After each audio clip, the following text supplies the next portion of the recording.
आदाब, नमस्कार, स्वागत है आपका मुसलमान कल आजकल में। हमेशा की तरह आज फिर हमें हाजिर है एक मुसलमानों से जुड़े हुए एक मसले को लेकर।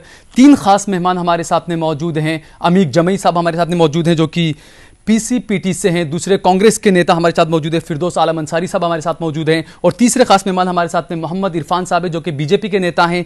आज हम एक अहम मुद्दे पर बात करने वाले हैं क्योंकि 2014 के आम चुनाव बिल्कुल सर पर है और ऐसे में हमेशा ये आवाज़ उठती रहती है मुस्लिम दानिशोरों की तरफ से, मुसलमानों की तरफ से, मुस्लिम नौजवानों की तरफ से ये आवाज़ हमेशा उठती रहती है कि आखिरकार हिंदुस्तानी सियासत और मुसलमान क्या तालमेल है। मुसलमानों की मौजूदगी और मुसलमानों का कितनी हक और कितना, जिस तरीके से मुसलमानों के इश्यू को उठाना हो, मुसलमानों से जुड़े हुए और खासकर अक़लियतों से जुड़े हुए मुद्दों को उठाना हो, तो किस पार्टी के अंदर सबसे ज्यादा नुमाइंदगी कौन सी पार्टी देती है, मुसलमानों को देती है या नहीं। बड़े बड़े दावे सभी पार्टियां करती है, चाहे कांग्रेस हो चाहे बीजेपी हो, सभी पार्टियां बड़े बड़े दावे करती है। इसी पर आज हमारे साथ तीनों खास मेहमान जुड़े हुए हैं। सबसे पहले हम बात करते हैं कांग्रेस नेता हमारे साथ जुड़े हुए हैं फिरदौस आलम साहब।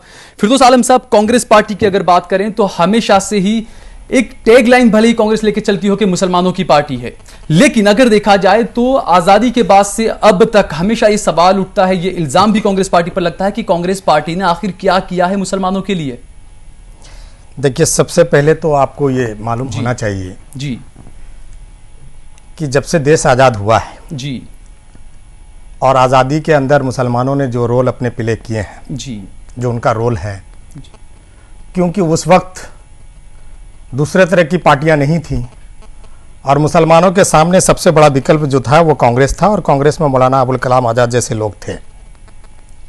उलमाए किराम ने भी एक आगे बढ़ चढ़कर हिस्सा लिया था। तो बहरहाल कांग्रेस ने तो मुसलमानों के लिए बहुत कुछ किया है, लेकिन हर इंसान की यह ख्वाहिश होती है कि जो कुछ मिला उससे ज़्यादा मिले। और हमारे लिए जो सबसे ज्यादा जो दुख की बात है, जो तकलीफ की बात है, वो ये है। लेकिन क्या फिरदौस साहब आप मुतमईन हैं जो मुसलमानों की जो सूरत हाल मौजूदा जो हालात है मुसलमानों के, क्या आप उससे मुतमईन हैं? नहीं, मुतमईन तो बहरहाल एक इंसान जब इस दुनिया में आता है तो हर चीज उसे नहीं मिल सकती, लेकिन बहरहाल आखिर मुसलमानों के पास जब आजादी के बाद विकल्प नहीं था, विकल्प जब जो हमारे सामने था हम उसमें गए। कांग्रेस में भी हमारे अच्छे लोग हैं, कांग्रेस ने हमारे लिए काम किया था, लेकिन हमें जिस तरह से नहीं फिरदौस साहब, आप जिस तरीके से कह रहे हैं कांग्रेस ने काम किया था, यकीनन जब आजादी जब मिली थी, आजादी के बाद कुछ चुनिंदा ऐसे नेता थे मुसलमान जो थे कांग्रेस पार्टी में, लेकिन आप मौजूदा हालात देखें और आजादी के बाद से अब तक के हालात देखें, आप चाहे पार्लियामेंट में देख लें चाहे आप असेंबलियों में देख लें, मुसलमानों की मौजूदगी ना के बराबर है। नहीं, कुछ हालात ऐसे पैदा हो गए 90 के बाद से जिससे मुसलमान धीरे धीरे कांग्रेस से निकलना शुरू कर दिया। जी, मुसलमान उसके लिए जिम्मेदार कौन? उसके लिए यकीनन कांग्रेस ही जिम्मेदार है। इसमें हमारे जिम्मेदार तो बहरहाल, क्योंकि जब हम लीडिंग पार्टी में हैं और हमारे जब बड़े लोग गलतियां करते हैं तो ये मानी हुई बात है कि गलतियों का एहसास हमें हुआ, लेकिन बहुत देर से हुआ। अब रही बात कि मुसलमानों के लिए कांग्रेस ने नहीं किया, तो ये गलत बात है। आज सबसे ज्यादा फंडिंग, आज मैं आसाम से हूं, आसाम से कांग्रेस पार्टी से हूं, तो मैं आपको बताऊं कि 2000 करोड़ रुपया सिर्फ माइनॉरिटी डेवलपमेंट बोर्ड को दिया गया। इरफान के पास, इरफान जिस तरीके से जो बात कर रहे हैं कांग्रेस वाले, 2000 करोड़ रुपया माइनॉरिटी के डेवलपमेंट के लिए दिया गया है, सिर्फ पैसा दे देने से काम बन जाता है या कुछ नुमाइंदगी की जरूरत है मुसलमानों में? चुनाव सर पर है, बीजेपी की तरफ से भी पूरी कोशिश की जा रही है मुसलमानों को लुभाने के लिए, मुसलमानों को पार्टी के साथ में जोड़ने के लिए।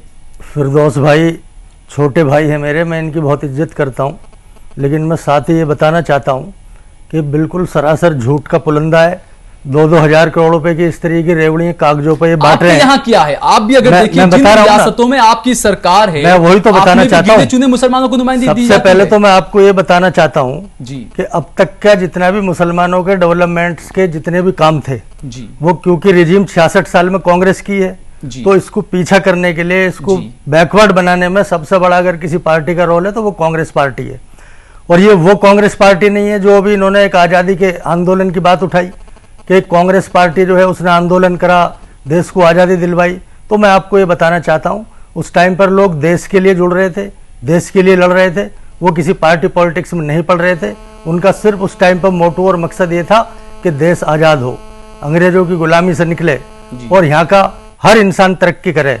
लेकिन 47 के बाद में जो अभी उन्होंने मौलाना आज़ाद साहब की बात करी, तो मैं आपको ये बताना चाहता हूँ कि मौलाना आज़ाद साहब का सिर्फ ये नाम ही लेते हैं। नहीं बिल्कुल, लेकिन बीजेपी क्या कर रही है? क्योंकि अगर बात करें आपके प्रधानमंत्री के जो उम्मीदवार हैं नरेंद्र मोदी, उनको भी देखा जाए जो असेंबली इलेक्शन जो हुए उसमें कितने मुस्लिम उम्मीदवार बीजेपी ने दिए। मैं वही बताना चाहता हूं कि खाली चुनाव लड़ने से या एमपी एमएलए बनने से कोई मुसलमानों का भला होने वाला नहीं है।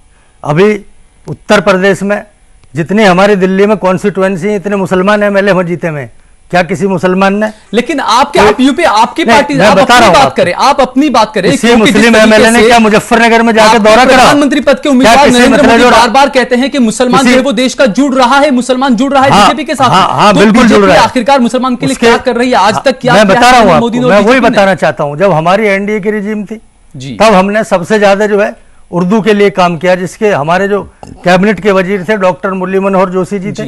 आपको बहुत अच्छी तरीके से मालूम है, आप उस टाइम का डाटा उठा के देख लीजिए। एनडीए गवर्नमेंट का सबसे ज्यादा अगर किसी ने मुसलमानों की फलाह बहबूद के लिए काम किया था तो माननीय अटल बिहारी वाजपेयी। चलिए उसमें आपने अगर काम किया, आप ये बात बता रहे हैं कि काम किया, लेकिन इसकी हकीकत आप खुद जानते हैं कि कितना बीजेपी करती है मुसलमानों के लिए, कितनी नुमाइंदगी देने की बात होती है। क्योंकि इसके अलावा मैं आपसे बार बार ये बात कहता हूं, चाहे गुजरात की बात करें, चाहे असेंबली इंतखाबात जहां जहां हुए जो इलेक्शन, वहां पर बीजेपी की तरफ से मुसलमानों के लिए क्या किया गया, उनकी नुमाइंदगी के लिए क्या किया गया, कितने मुसलमान नौजवानों को या कितने मुसलमान उम्मीदवारों को खड़ा किया बीजेपी। मैं वही तो बताना चाहता हूं, आप पूरी बात होनी नहीं दे रहे जी। गुजरात की ही अगर बात लें आप जी, तो गुजरात में 175 हमारे कारपोरेटर, जिला पंचायत में और नगर परिषदों में 175 मुस्लिम हमारे जीते में, जो किसी भी स्टेट में इतने भारतीय जनता पार्टी के नहीं जीते में। इरफान भाई, क्या मुसलमानों के नाम पर, मुस्लिम के नाम पर सिर्फ काउंसिलर दे दो और उसके बाद में विधायकी में उनको बिल्कुल आगे न बढ़ने दो, उनको लोकसभा तक उनको न पहुंचने दो? मैं वही तो बताना चाहता हूँ। वो होता क्या है कि वो कांग्रेस जो है वह चुनाव को इस तरीके से जो है उसको सांप्रदायिकता के उस पर चलाना चाहती है कि इससे कोई मुसलमान ही ना जीत पाए किसी और पार्टी का। तो सबसे बड़ी जो है वो हमारे साथ अमीक जुड़े हुए हैं, विनेबिलिटी जो है वो देखी जाती है, अमीक के पास विनेबिलिटी देखी जाती है। अगर विनेबिलिटी में अगर हम नहीं जीत पा रहे तो पार्टी उस पर कम विचार करती है। अभी मैं नहीं, ये आप कैसे कह सकते हैं? इसका मतलब क्या कि दूसरे आप जितने उम्मीदवार राजस्थान का हारते, इसका मतलब ये? मैं राजस्थान का अभी आपको एग्जाम्पल देता हूँ। हमने वहां 4 उम्मीदवार दिए, हमारे 2 उम्मीदवार जीत गए। हार जीत चुनाव में होती रहती है, आप देखिए सिर्फ मुसलमान ही नहीं, हमने भी कई ऐसे कौमें जिनके मध्य प्रदेश में अपने सबसे सीनियर लीडर आरिफ बेग साहब को लड़ाया जी, 66,000 उनके वोट आए, 6,000 वोटों से हार गए। तो ऐसा नहीं है। अमीक, जिस तरीके से सियासी पार्टियों में ये हमेशा से उन पर इल्जाम भी लगते हैं कि मुसलमानों की क़यादत को नहीं बढ़ने दिया जाता है, मुसलमान नौजवान जो है वो बढ़ चढ़कर हिस्सा लें सियासत के अंदर, ये बात कही जाती है। लेकिन अगर सियासी पार्टियों की बात करें तो कुछ खास मुसलमानों को जो हाथ नहीं आ रहा है सियासी पार्टियों से। अमीक देखिए, एक बात आप गौर से अगर आप सुने तो सबसे पहले तो मैं इरफान जी जो हमारे बीजेपी के नेता हैं यहाँ बैठे हुए हैं उनसे ये बता दूं कि उर्दू कोई मुसलमानों की जबान नहीं, उर्दू इस देश की जबान है जी। बिल्कुल, उर्दू के लिए कुछ करके ये मुसलमानों पे मर दें जी, इससे पीछे संभल के बात करिए आप जी। मुसलमानों के मसले क्या है इस देश में, इस पर कोई बात नहीं करता है, ना कांग्रेस बात करती है ना बीजेपी बात करती है। सवाल यह कि जिस देश में 73 करोड़ लोगों की रोजाना की आमदनी 8 रुपए से 20 रुपए है, इस देश के मुसलमानों में 70 से 80% जो गरीब है, मुस्लिम ओबीसी है, उसकी बात कोई नहीं करता है जी। नौजवानों की रोजगार की बात मुसलमानों के भी बारे में या किसी भी अन्य नौजवानों के बारे में कोई नहीं करता है। सच्चर कमेटी ने कहा कि इस देश में मुसलमानों की हालत दलितों से भी बदतर है। उसके बाद रंगनाथ मिश्रा कमीशन आया जी, ये कांग्रेस की रिजीम में आया। लेकिन जिस तरीके से कांग्रेस की रिजीम में आया, अमीक मैं आपको यहां रोकूंगा, कांग्रेस की रिजीम में आया पार्टियों के साथ में जो एक अमीक आपको रोकूंगा मैं, लेफ्ट पार्टियों के साथ में मिलकर कांग्रेस ने पहली यूपीए 1 सरकार चलाई। उस वक्त आपने क्यों इसमें कांग्रेस पार्टी पर या सरकार पर आपने दबाव क्यों नहीं बनाया? यूपीए 1 की सरकार थी जिसमें कॉमन मिनिमम टर्म का कार्यक्रम बना जी, जिसमें सच्चर कमेटी बनी जी, जिसमें रंगनाथ मिश्रा कमीशन बना, और वो जो नुकाती प्रोग्राम थे कॉमन मिनिमम प्रोग्राम जिसमें नरेगा आया, सरकारी बैंकों को बचाया गया, और जो आया ये एक अकलियतों के जितने काम थे यूपीए 1 में जो हुए, यूपीए 1 में जो हुए प्रोग्राम नहीं था, यूपीए 1 में जो कार्यक्रम बने वो कम्युनिस्ट पार्टी ने कार्यक्रम बना के कांग्रेस को दिया था। वो एक वही काम हुए, जनरल प्रोग्राम था, वो अल्पसंख्यकों के लिए या मुसलमानों के लिए किसी खास तबके के लिए नहीं था, वो एक जनरल प्रोग्राम था। हाँ, सिर्फ आप जिस तरीके से जो बात कर रहे हैं कि कांग्रेस पार्टी ने कुछ नहीं किया, बीजेपी ने कुछ नहीं किया, आपको मैं ये बात बार बार कहूंगा कि यूपीए 1 में लेफ्ट पार्टियां हिस्सेदार थी, उनके समर्थन से सरकार चल रही थी। उस वक्त क्यों नहीं कहा गया कि जो भी मुसलमानों के फलाह बहबूद के लिए जो रिपोर्टें आई है, चाहे रिजर्वेशन की बात हो, चाहे दीगर जो बात हो, उस वक्त जो है वो लेफ्ट पार्टी ने दबाव क्यों नहीं बनाया सरकार पर? अरे लेफ्ट पार्टी वहां पर कोई सीट शेयर नहीं कर रही थी, सत्ता की मलाई नहीं ले रही थी। देश को बचाने के लिए समर्थन, देश को बचाने के लिए लेफ्ट पार्टियों ने कांग्रेस का सपोर्ट किया था संसद के अंदर, लेकिन समर्थन आपने दिया था। रंगनाथ मिश्रा भी रही थी, रंगनाथ मिश्रा कमीशन के मामले में सुन लीजिए, रंगनाथ मिश्रा कमीशन के मामले में बीजेपी और कांग्रेस ने दोनों लोगों ने मुखालफत की, लेकिन बगैर रंगनाथ मिश्रा कमीशन के लागू हुए बंगाल में 10% का रिजर्वेशन मुस्लिम पेशेवर जो ओबीसी के लोग हैं उनको दिया गया। और सुन लीजिए, केरला में जहां पर 80%, 89% पढ़े लिखे मुसलमान हैं, ना कोई मंडल ना कोई कमंडल। 25 साल पहले जब सीपीआई के अच्युता मेनन की सरकार थी, वहां रिजर्वेशन दिया गया। सही बात चला। क्या आपको नहीं लगता कि मुस्लिम नुमाइंदगी भी बढ़नी चाहिए? क्या सिर्फ रिजर्वेशन देने से ही काम चल जाता है? इसके अलावा अगर सियासत की बात करें तो क्या आपको नहीं लगता कि मुस्लिम नुमाइंदगी कम है सियासत में? देखिए, सवाल जो है सोशल जस्टिस का है जी, कि जो अधिकार हैं, जो आईनी अधिकार हैं, चाहे वो दलित हो, चाहे वो मुसलमान हो, चाहे वो ओबीसी हो, चाहे वो पिछड़ा हो, क्या उसको अधिकार मिल रहा है? नहीं मिल रहा है अधिकार। आप देख लीजिए, चेहरे हैं कांग्रेस के चेहरे सलमान खुर्शीद, बीजेपी के चेहरे सैयद शाहनवाज जी, और समाजवादी का चेहरा आजम खान। क्या ऐसा करने से मुसलमानों का कोई भला हुआ? मैं आपसे कहना चाहता हूं, 68 एमएलए यूपी में जीत कर आए, 68 मुस्लिम एमएलए जीत कर आए। यूपी में जिस तरह से गुजरात मॉडल का समाजवादी पार्टी और संघ के लोग मिलकर जिस तरह का खेल, सांप्रदायिक खेल खेल रहे हैं, 68 एमएलए में एक एमएलए ने यहां पर एक सवाल ये उठता है, मुसलमानों से जुड़ी हुई सियासत आखिरकार चेहरों तक ही क्यों रुक गई है? देखिए, ये जो चेहरे हैं, जैसा कुछ पार्टियों की, मैं कहना चाहता हूं, उन चेहरों तक की सियासत रुक गई। ये जो राजनीति है ना, दलित नेता, मुस्लिम नेता, ये खत्म होना चाहिए। मैं ये कह रहा हूं, गरीबों का नेता कोई क्यों नहीं हो सकता इस देश में? क्या मायावती जी के आने से, सुन लीजिए आलम साहब, सुन लीजिए, छोटी सी बात, आलम साहब जिस तरीके से जो सवाल उठा रहे हैं कि कांग्रेस ही जिम्मेदार है, बीजेपी जिम्मेदार है। मैं आपसे कहना चाहता हूं हमारे अमीक भाई से कि 35 साल आपने बंगाल में सरकार चलाई, और बंगाल के बारे में आपसे मैं ज्यादा जानता हूं क्योंकि मेरा वहां ससुराल है। 35 साल में मुसलमानों के साथ जो कुछ वहां हुआ, वो एक चीज मैं मान सकता हूं कि मुसलमानों की तरक्की के बारे में ज्यादातर पार्टियां जो हैं सेकंड पोजीशन पे और थर्ड पोजीशन पे उनको रखती है। 35 साल में जो शोषण किया गया बंगाल के मुसलमानों का, उसी का रिजल्ट है कि आज ममता बनर्जी अपनी फुल बहुमत की सरकार में। लेकिन 50 साल में आपने आजादी के बाद आप मेरी बात सुन ले प्लीज। राहुल गांधी ने खुद ने कहा था कि मुसलमान उम्मीदवार जो है वो जीत नहीं सकते हैं, इसलिए हम उस पर गौर नहीं कर सकते हैं। ये बात राहुल गांधी ने कही थी। जबकि राहुल गांधी ने दिल्ली के मौजूदा जो चुनाव हुए उसमें आपने देखा होगा कि मुस्लिम उम्मीदवार जो जीते हैं कांग्रेस के, वो मुसलमान मुस्लिम उम्मीदवार और अल्पसंख्यक ही ज्यादा जीते हुए हैं। मुसलमान ही है। तो उसके बावजूद राहुल गांधी ने जो बयान दिया था, उन्होंने कहा था कि मुसलमान जीतते नहीं। राहुल जी का बयान को आप गलत इसलिए नहीं कह सकते कि जब मुसलमान कोई खड़ा होता है तो हर पार्टी, राहुल गांधी दे तो गलत है, अगर ये बयान नरेंद्र मोदी दे तो नहीं, तो ये गलत नहीं कहा। एक मुसलमान जहां पे 4 लाख वोट है, वहां कांग्रेस वालों ने दे दिया, सपा भी दे दिया, बीजेपी वालों ने दे दिया, सीपीएम वालों ने दे दिया, सीपीआई ने दे दिया, लालू ने, सारी पार्टियां एक मुस्लिम को सारे लोग। अब मुसलमानों को सोचना पड़ेगा हमारे जिम्मेदार कौन? अगर कांग्रेस ये कहकर छूट जाती है कि हमने ये क्या, लेकिन तो आखिर जिम्मेदार कौन है? क्योंकि जिम्मेदारी हमारी 60 साल आपने राज किया इस देश पर, 50 साल आपने राज किया। जिम्मेदार सिर्फ कांग्रेस नहीं बल्कि हर वो जो मुस्लिम कौम के बारे में सही चिंता करते हैं। कांग्रेस पार्टी नहीं, आप पर पहला हाथ करिए। आप अगर चिंता नहीं करोगे तो कौन चिंता करेगा? हम तो चिंता करेंगे, बड़े भाई के हिसाब से तो हमें चिंता करना है, लेकिन हर वो लीडर जो मुस्लिम कौम से प्यार करता है, उसकी जरूरत इस बात की है कि हमारे बीच में वोट का बंटवारा जब तक बंद नहीं होगा तब तक हम एक ताकत बन के पार्लियामेंट। कांग्रेस पार्टी ने जब से सत्ता में रही है, कांग्रेस पार्टी सिर्फ कम्युनिशन बना है कांग्रेस पार्टी ने, इसके अलावा कुछ काम नहीं किया है। नहीं, कुछ अमली जामा नहीं पहनाया गया, नहीं किया गया। सबसे बड़ी बात क्या है कि डेमोक्रेसी कंट्री में आज हम पार्टी में है, पावर में हमारी सरकार है, हम 10 साल से चला रहे हैं।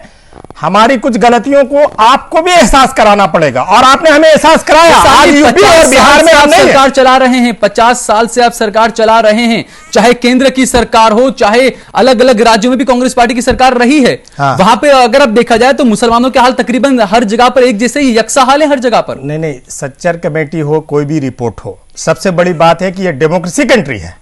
कोई भी कौम उस वक्त तक जिंदा नहीं हो सकती जब तक वो अपने अधिकार के लिए लड़ाई ना लड़े। मैं आपको यहां पर रोकना चाहूंगा, मैं इनसे पूछना चाहता हूं, जल्द लौटते हैं और चर्चा जारी रहेगी।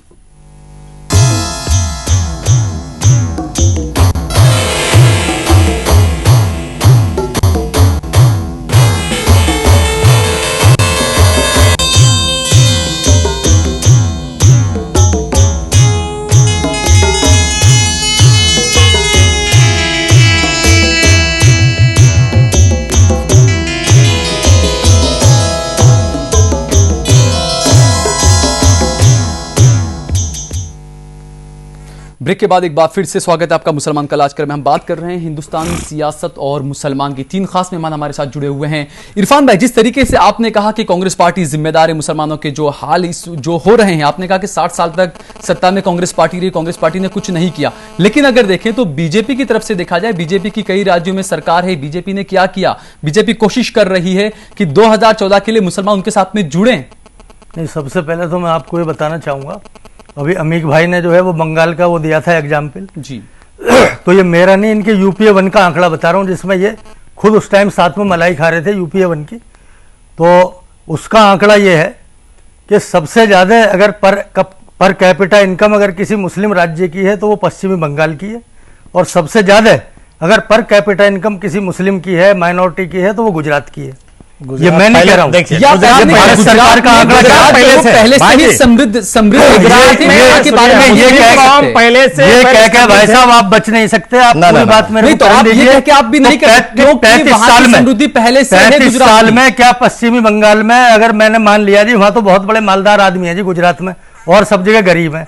लेकिन ये जो बात करते थे अभी कम्युनिस्ट हमारे साथ, आप ये बात न करें कि 35 साल में क्या हाल, आप अपनी पार्टियों में बताएं, अपनी मुसलमानों का कितना अपलिफ्टमेंट करा, कितने रोजगार दिए। मैं खुद अपनी आंखों से देख के आया हूं कि एक बेचारे वहां की लेडीज पर के 3 मीटर का उनके बदन पर कपड़ा नहीं था रहने के लिए। 6.5 साल आपकी भी सरकार रही है केंद्र में। आप इस तरीके से जो बात कर रहे हैं, 66 साल से नहीं, आप गुजरात की जो बात कर रहे हैं, गुजरात पहले से एक समृद्ध बंगाल में 35 साल से कैसे मिला सकते हैं? आप केरल में, ये केरल की बात कर रहे हैं, तो केरल में 100% लिटरेसी है, तो वहां इन्होंने कौन सा काम कर दिया? वो तो साफ कहना, खलीज से आते हैं पैसे सारे। अरे सारे जो है वो अमिक कुछ सबसे पहले नहीं, पहले मेरी बात पूरी होने दीजिए अमिक भाई। तो मैं ये कहना चाहता हूं कि हमारी जो सरकार, मैं आपको जो मध्य प्रदेश का एग्जाम्पल दे सकता हूं, मैं अभी राजस्थान में हमारी पहले 5 साल थी, फिर दोबारा वसुंधरा जी के नेतृत्व में आ गई है। मैं डॉक्टर रमन सिंह जी के यहाँ की बात बता सकता हूं आपको। मैं छत्तीसगढ़ में आपको बता रहा हूं, आपने जो बताया था कि आपकी सरकार कौन सा काम कर रही है, पूरे छत्तीसगढ़ में जितनी भी वक्फ हमारी इमलाक है उसका, उस पर तो इरफान, जिस तरीके से आपकी 6 साल सरकार रही, आप जो कहते हैं कि 60 साल के मुकाबले 6 साल का मुकाबला नहीं करना चाहिए, लेकिन आप मुझे ऐसे कोई 10 काम जो बता दें जो अल्पसंख्यकों के लिए, अकलियत के लिए, मुसलमानों के लिए किए गए हों, जो अमल में लाए गए उस वक्त सरकार में रहते हुए। भाई मैं बताता रहा हूँ, आप मेरे, अगर मैं स्टेट गवर्नमेंट की बात करता हूं तो आप सेंट्रल की बात कर लेते हैं। जब मैं सेंट्रल की बात करता हूं, मैं सेंट्रल की बात कर रहा हूं, मैं सेंट्रल की बात कर रहा हूं। सेंट्रल में जो सरकार आपकी रही, चलिए सेंटर की ही बात कर लीजिए। जब हमारी एनडीए की गवर्नमेंट थी, जिसमें हमारे लगभग 24 दलों को मिलकर सरकार चल रही थी अटल जी के नेतृत्व में, तो उस टाइम पे हमने मुसलमानों की फलाह बहबूद के लिए, आप 10 कह रहे हो, 1000 काम हमने शुरू करे। बताइए ना, क्या काम है आप बताइए। पहले तो माइनॉरिटी डेवलपमेंट फाइनेंस कारपोरेशन, कह रहे कि आप 5 काम ही बता दीजिए। माइनॉरिटी डेवलपमेंट फाइनेंस कारपोरेशन का सिर्फ 50 करोड़ रुपए का जो उस टाइम पर बजट था, हमने पहले ही उसमें जैसी गवर्नमेंट आई 350 करोड़ रुपए का उसका कॉर्पस बजट हमने करा। नंबर 1 उर्दू वाला जो मैं आपको बता रहा था, देखिए उर्दू की उर्दू देश की जबान है, ये देश की जबान है, उसका आप ये समझे तो क्या देश की जबान है, तो कांग्रेस के लिए देश की जबान नहीं है। सांप्रदायिकरण मत करिए उसका मतलब, जो कम्युनिस्ट पार्टियों के लिए क्या जबान नहीं है? मतलब हम अगर उर्दू की बात करते हैं तो पूरे देश की जबान, कोई दूसरा बात करता है तो मुसलमान की जबान। भाई मैं राजनीतिक भाषा नहीं, मैं आपसे सिर्फ ये पूछ रहा हूं कि देश के मुसलमान का फायदा हुआ हो। मैं वही तो बता रहा हूं, मैं वही तो कंटेंट बता रहा, आपको चाह रहा हूं, तो आप बीच में मतलब आप भी टोक रहे हैं और अपने अमित भाई भी टोके। नहीं, आप मुझे 10 का मैं आपको ये बता रहा हूं कि मुसलमानों का फायदा हुआ हो। अगर उससे सबसे ज्यादा अगर कोई जो है अफेक्टेड होता है, अगर मैं मान लूं पूरे देश की जबान है उर्दू, लेकिन उसको सबसे ज्यादा पढ़ने वाले मुसलमान हैं, सबसे ज्यादा उसको काम करने वाले मुसलमान हैं, तो मैं वही तो बताना चाह रहा हूं। लेकिन उसको कितने मुसलमानों को कितने रोजगार दिए उस वक्त? मैं वही तो बता रहा हूं, कितने रोजगार? मेरी बात सुनिए। कंप्यूटर का जो शुरुआत करी वो हमने एनडीए की गवर्नमेंट ने करी, ये बाद में यूपीए ने उसे आगे बढ़ाया। तो उर्दू के टीचर जो पैरा टीचर थी उसमें सर आप सुन लीजिए करी उस टाइम पे। सर 5 बातें अमित के पास कीजिए आप जी। अमित मेरी 10 बात पूरी नहीं होने चाहता हूं, कहां मतलब जो टोका मैं ये पूछना चाहता हूं इन दोनों पार्टी के जो ये देश के बड़े नेता बैठे हुए हैं हमारे स्टूडियो में, रघुनाथ मिश्रा कमीशन, कांग्रेस के नेताजी बताएं कि यूपीए 1 में तो मैं कम्युनिस्ट पार्टी का प्रवक्ता नहीं हूं, लेकिन मैं ये जानता हूं जो बात इंसाफ की है वो बात इंसाफ की करनी चाहिए। मुसलमानों की सिक्योरिटी का सवाल, इस देश में कांग्रेस और बीजेपी की जो सरकारें थी, मुसलमान नौजवानों को, उन पढ़े लिखे नौजवानों को आतंकवाद के नाम पर सैकड़ों नौजवानों को जेलों में डाला इन लोगों ने। हम लोगों ने इसकी लड़ाई को शुरू करके 17 नौजवानों को पिछले 3 सालों में हमने छुड़ाया। आज तक बताइए कि उस पे इन्होंने इन दोनों पार्टियों पर क्या कहना है? साहब, जिस तरीके से ये सवाल जो है मुस्लिम नौजवानों को जिस तरीके से जेलों में ठूंसा जाता है और एक लंबी जद्दोजहद होती है, लंबी शामिल है, बरसों के बाद वो मुसलमान जब बाहर आता है, बाइज्जत बरी होकर, रिहा होकर बाहर आता है, तो उसकी बाजाबादकारी के लिए भी कुछ खास कांग्रेस पार्टी ने, सरकार ने नहीं किया है। ये सवाल हमेशा से उठता रहता है।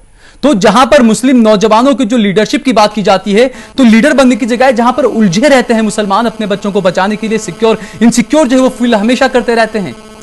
सबसे पहली बात तो आपको यह समझ लेनी चाहिए कि जितने भी आईबी में, सीबीआई में जो ब्रांचेस के लोग हैं वो आरएसएस से ट्रेनिंग लिए हुए हैं, बीजेपी माइंडेड लोग हैं। अच्छा, बिल्कुल। और ये ऐसे लोग हैं, और हमारे बीच में कुछ लोग मीर जाफर, मीर सादिक के तरह घूमते रहते हैं। ये कांग्रेस गवर्नमेंट का काम नहीं है। क्यों वो लोग है?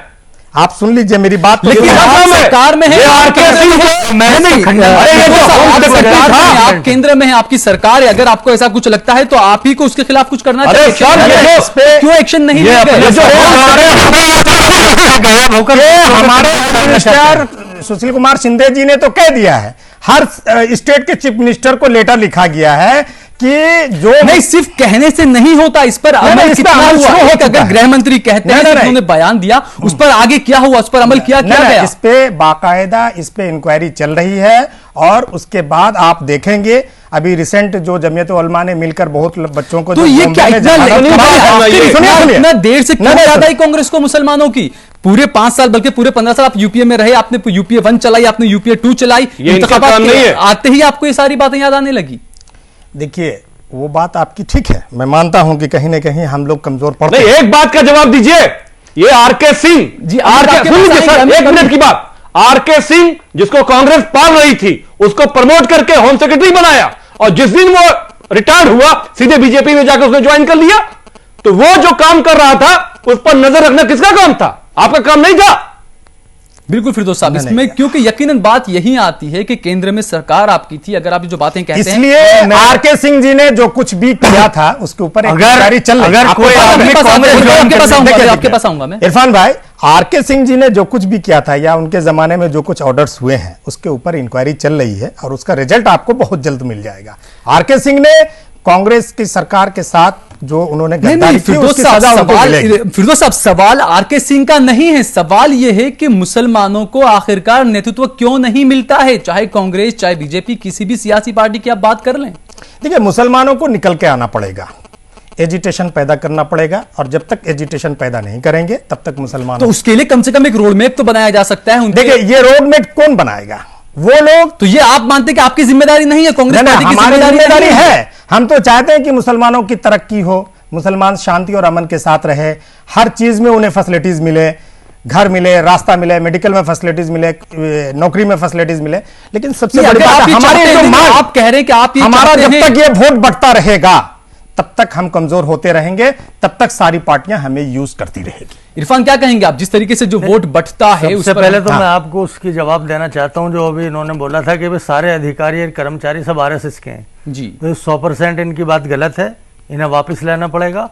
ये गवर्नमेंट का काम है, कौन किससे अटैच है, ये मेरा या इनका काम नहीं है। इनकी 10 साल से सरकार है। और रही आर.के. सिंह जी की बात, गवर्नमेंट के ये काम नहीं कि किसके दिल में क्या है, गवर्नमेंट को कैसे पता? आर.के. सिंह जी वो गवर्नमेंट के उस टाइम पर cabinet secretary, sorry home secretary थे, तो ये उसका पता करना है ना करना इनका काम है, मेरा काम नहीं है। और अगर वही कांग्रेस में शामिल हो जाते तो समझो बहुत बड़े मौलाना, और अगर बीजेपी में शामिल हो गए तो कि जी वो तो बहुत बड़े ये है और वो है। दूसरा, संजय निरुपम जी जब शिवसेना के उस टाइम पे प्रवक्ता थे तो सबसे ज्यादा जो है कांग्रेस वाले उनको गाली देते थे। आज वो अगर कांग्रेस के हो गए तो उनसे बड़ा अच्छा कोई मतलब जो है सेकुलर नेता नहीं है। तो ये इनकी कथनी और करनी का ये इनका क्या होता है, इनके लिए तो सिर्फ वही एग्जाम्पल है कि मीठा मीठा गप कड़वा कड़वा थू। तो ये इसकी राजनीति का इन्हें खुद खमियाजा भुगतना पड़ रहा है, जिस तरीके की इनकी दोगली राजनीति है। तो ये आगे आने वाले दिनों में इनको खुद ये पता नहीं रहेगा कि कांग्रेस के कितने आपकी भी सरकार नहीं बन रही, आपकी भी सरकार नहीं बन रही, आप टेंशन ना लें, हम कछुए के चाल चल रहे हैं, रिजल्ट आपको 2014 में पता चल। ठीक है, बहुत कम शब्दों में अमित आप बताइए कि आखिरकार क्या किया जाना चाहिए मुसलमानों की नुमाइंदगी के लिए, बहुत कम शब्दों में। देखिए, मेरा सिर्फ ये कहना है कि मुसलमानों का जो सवाल है, जो उस देश का सवाल है, सिक्योरिटी, ये संजय निरुपम और ये जो आर.के. सिंह की बात हुई है, मेरा ये मानना है कि वी.के. सिंह जैसे लोग, आर्मी के जो जनरल है, और ये जो सेंसिटिव जो पोस्ट है हमारे देश में, होम सेक्रेटरी की पोस्ट जो एक सेंसिटिव पोस्ट है, पिछले 15 साल में मुसलमान नौजवानों का जो फंसाया गया है इस देश में आतंकवाद के नाम पर, मैं कहता हूं सीधे सीधे आर.के. सिंह उसका जिम्मेदार है। ऐसे लोगों को, बहुत बहुत शुक्रिया, ऐसे लोगों को 5 साल तक के लिए, 10 साल तक के लिए राजनीति में बैन कर देना चाहिए। हो चुका है। अमीक, फिरदौस साहब आपका भी बहुत बहुत शुक्रिया, इरफान साहब आपका भी बहुत बहुत शुक्रिया। यकीनन मुसलमानों की लीडरशिप के लिए जो है वो यही करना होगा, क्योंकि एक दूसरे पर इल्जाम लगाने से, एक दूसरे पर ब्लेम करने से नहीं चलेगा, साथ मिलकर कुछ न कुछ मुस्लिम नुमाइंदगी के लिए करना ही होगा। फिलहाल ये प्रोग्राम को हम यहीं खत्म करते हैं, अगले हफ्ते हम फिर हाजिर होंगे एक नए एक और इश्यू को लेकर। देखते रहिए जैन न्यूज।